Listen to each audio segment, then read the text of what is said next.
Gracias.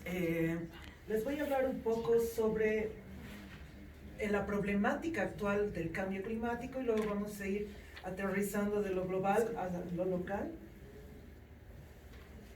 y de ahí a los temas de género. Entonces, a mí me gusta empezar con esta foto porque muestra un poco la diferencia que hay en el uso de energía, que es básicamente donde se está emitiendo más, donde hay mayor cantidad de emisiones de gases de efecto invernadero debido al uso de la energía. Entonces podemos ver el norte, prácticamente podemos señalar ciudades en concreto. Sin embargo, si vamos al sur y especialmente en nuestro país, vamos a ver que solamente hay 3 puntitos iluminados, que me imagino que todos saben cuáles son, ¿no? La Paz, Cochabamba y Santa Cruz. Pero, ¿qué es lo que pasa si vemos el mapa de incendios forestales? Y esto es un mapa promedio de incendios forestales de hace un par de años, que vemos que gran parte de los incendios forestales se desarrolla en los países del sur. Entonces, han escuchado hablar a muchos del problema del norte y del sur. Lastimosamente, bueno, no lastimosamente, existe un fenómeno, coriólisis, que no deja que los gases del norte se mezclen con los gases del sur. Y es porque la razón por la que si largan la cadena en el norte, da vueltas hacia, como las agujas del reloj, y si largan la cadena en el sur, da vueltas al otro lado. Entonces, no es que las emisiones del norte van a venir y nos van a perjudicar, porque lo que nos muestra, esta es una imagen de la NASA, este rojo es dióxido de carbono. El dióxido de carbono está en el norte y se está calentando más el norte que el sur. Pero ¿qué pasa en el sur? Estas manchas lilas son de metano de la quema de bosques. Y aquí podemos ver, bueno, unos cuantos rojos, que es donde podemos contrastar con el anterior mapa de las quemas, ¿no? Entonces es importante tener en consideración eso. Luego, el tema de la biodiversidad. Somos una de las regiones más biodiversas. Ustedes pueden ver acá el porcentaje de biodiversidad que tenemos, estamos debajo de Estados Unidos. Pero Estados Unidos tiene 9 millones de kilómetros cuadrados de tierra. Nosotros tenemos 1 millón.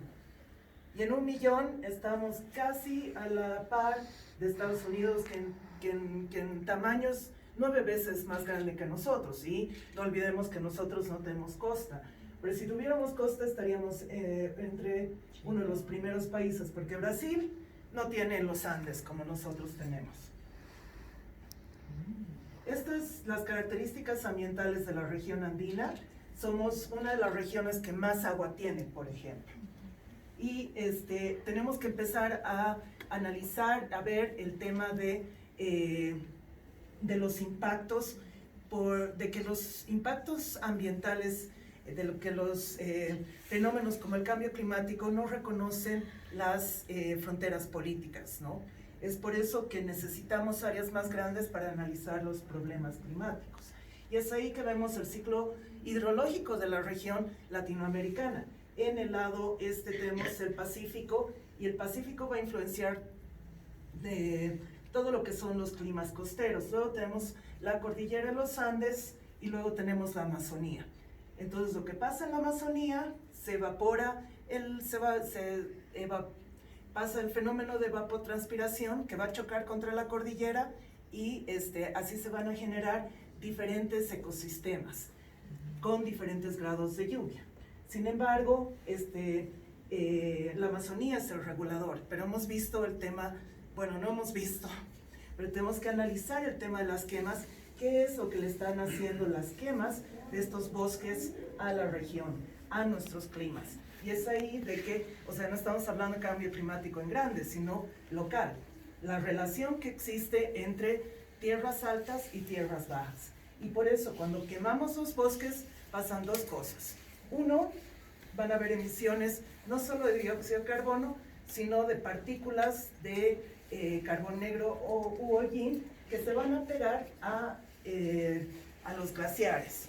Y los glaciares van a absorber más luz, se van a volver más oscuros, se van a derretir con más facilidad. Si ustedes cruzan la cordillera en avión, van a ver que el lado este ya prácticamente no tiene nieve. Y la nieve se encuentra en los lados oestes. El otro tema es de que los árboles son reservorios de agua. Cuanto más grande el árbol, más agua tiene.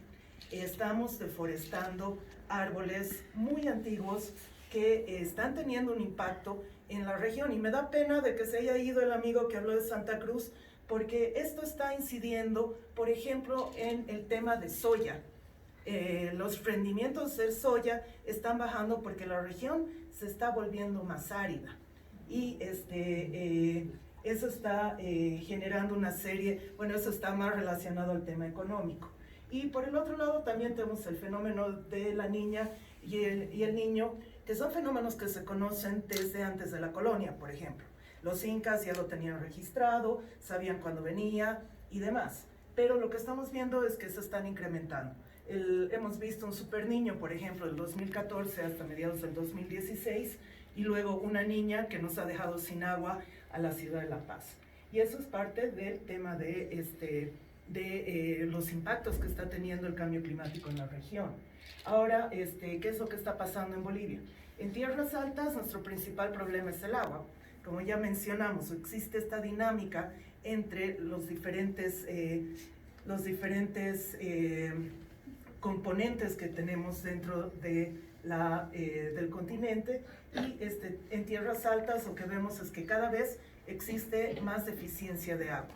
Y esto afecta porque en el tema todavía podemos ver un tema de roles de género, donde la mujer la mujer tiene ciertas actividades relacionadas con el agua que son más domésticas, y otras que no son, que son más domésticas productivas, y las actividades de riego, por ejemplo, son las que están relacionadas con los varones. Mira para atrás. Bueno, también hay una serie de aspectos culturales que por tiempo no voy a entrar. La pérdida de los glaciares andinos la estamos viendo ahora. Desde que llegó el primero español hasta hace 50 años, el panorama ha sido más o menos igual en toda esta región. Sin embargo, desde los años 50 hasta ahorita, hemos perdido casi el 50% de nuestros glaciares. Y eso es muy evidente y muy preocupante, porque una ciudad como La Paz depende del tema de los glaciares. Y aquí podemos ver, por ejemplo, el Tuni-Condoriri, que es una de nuestras principales fuentes de agua. Este es del 2012 al 2017. Cómo se ha ido derritiendo, y tengo todavía fotos más actuales que no he podido poner por el tiempo, para mostrar cómo es que el Tuni-Condoriri se está derritiendo a un ritmo muy rápido. Y es importante porque acá están nuestras fuentes de agua, las actuales, las que están más cerca de la ciudad de La Paz, y luego tenemos las fuentes a las que vamos a recurrir a futuro. Muchas de estas fuentes ya son concesiones mineras, y eso es preocupante. Pero acá está el Tuni-Condoriri, por ejemplo, y todo este es el sector, los reservorios de agua que actualmente estamos utilizando en la ciudad de La Paz.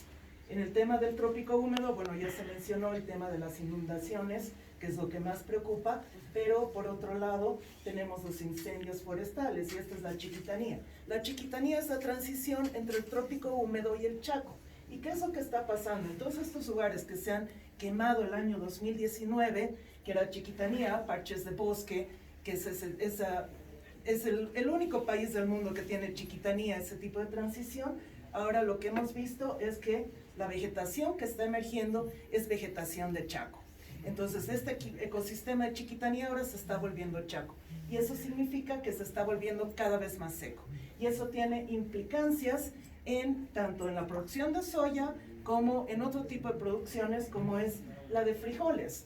Y también se ha ido el señor que ha hablado de los frijoles, pero existe Chaco, por ejemplo, las estrategias que las mujeres están utilizando para el tema de adaptación es variar las semanas de siembra.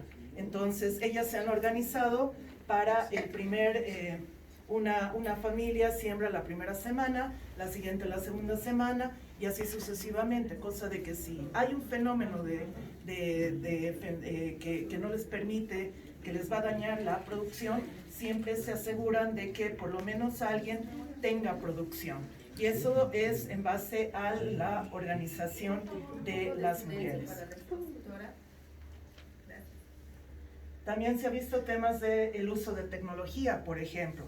Cuando hablamos de creación de capacidades y de tecnologías, tenemos que tomar en cuenta que todavía existen brechas muy grandes entre hombres y mujeres. Cuando hablamos de la realidad nacional, y especialmente en el área rural, porque sabemos que el acceso a educación varía, el acceso a salud varía, el acceso a fuentes de trabajo varía, el acceso a la capacidad de migrar varía. Y todavía existen brechas en relación a género. ¿Y qué es lo que pasa con el cambio climático? El cambio climático incrementa estas brechas y hace todavía más difícil la labor de las mujeres. Y lo que estamos viendo es una feminización del área rural. ¿Qué significa eso? Que, bueno, como la producción se está reduciendo, hay sequías o hay inundaciones, migremos a las ciudades.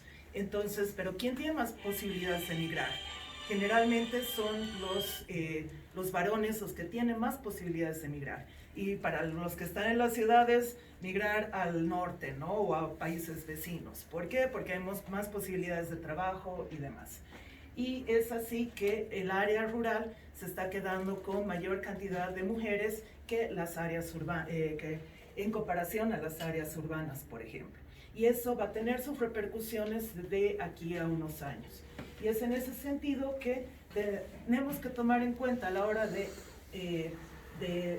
implementar proyectos, digamos, en el campo, que tienen que ser, especialmente tecnologías que tienen que tomar en cuenta la capacidad de participación tanto de mujeres como hombres. Lo que se ha visto en campo es que nivel de complejidad del sistema, cuanto más complejo es un sistema, menos participación de mujeres hay y hay mayor participación de hombres. Entonces, cuando hablamos de tecnologías para el área rural, tenemos que ver que sean lo más simples, sencillas posibles.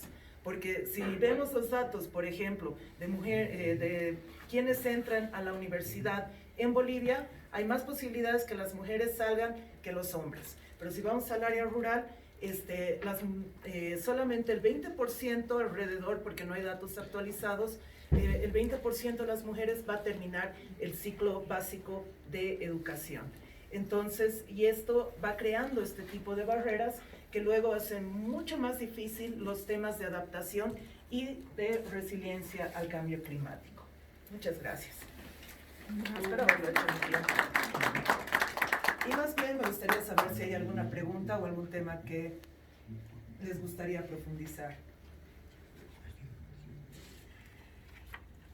Dime. Sí, en relación al género y cambio climático, ¿cuál es la situación, ¿no?, de esta vulnerabilidad de la mujer en relación a su rol como también productora y como mujer en cuanto a sus soluciones resilientes que ha encontrado, ¿no?, dentro de su comunidad para poder afrontar el cambio climático? Y cómo el rol de ser mujer, ¿no?, a estas olas de ecofeminismo, ¿no?, se vinculan con estas miradas, pues, del cambio climático y el feminismo. Justamente cómo se vincula el cambio climático y el feminismo, porque hemos identificado de que el cambio climático aumenta la brecha, aumenta las brechas que hay. Entonces, si una mujer tiene pocas posibilidades de conseguir un trabajo, cuando existe cambio climático y estos fenómenos meteorológicos, ya sea sequía o ya sea inundación, eso contribuye a que la mujer tenga aún menos posibilidades de conseguir un trabajo. La brecha salarial entre hombres y mujeres para Bolivia es de cada 100 bolivianos que hace un hombre, una mujer hace 60. Entonces, eso dicen los estudios. Aparte que para las mujeres es, como les decía, en el área rural solamente el 20%, alrededor del 20% va a terminar el colegio. Por muchos factores, principalmente porque tienen que empezar con sus roles domésticos, ¿no? ¿Y qué es lo que pasa? Por eso hablamos de migración. Cuando los hombres se van a ir a las ciudades a trabajar. Y muchos que están casados igual se van a ir a las ciudades a trabajar y van a dejar a la mujer encargada de la tierra, de los animales o de los cultivos. Entonces se produce este tipo de dinámicas poblacionales que son muy interesantes y que no las hemos estudiado lo suficiente en el país. Pero nuestra tarea es tratar de reducir esas brechas a todo nivel, tanto en el área rural como en el área urbana. Porque si no trabajamos sobre estos problemas estructurales de los roles de género, estos se van a ir complicando más a menudo. Y te doy otro ejemplo en temas de cambio climático que se ha visto, que tal vez son los más duros. Cuando ha habido los tsunamis, por ejemplo, donde grandes poblaciones han sido afectadas y se han perdido muchas vidas humanas, ¿quién crees que tiene más posibilidades de ser adoptado? ¿Un niño o una niña que ha quedado huérfana? El niño lo ven como mano de obra, pero la niña la ven como un problema, porque ya se imaginarán todos los factores de tener una niña que se vuelve vulnerable, que luego van a tener que pensar en cómo casarla o cómo... Pero el niño lo ven como mano de obra, entonces va a ayudar en la casa, va a ayudar en el negocio, entonces es más fácil que un niño pueda conseguir una familia que lo aloje que las niñas, y eso está documentado.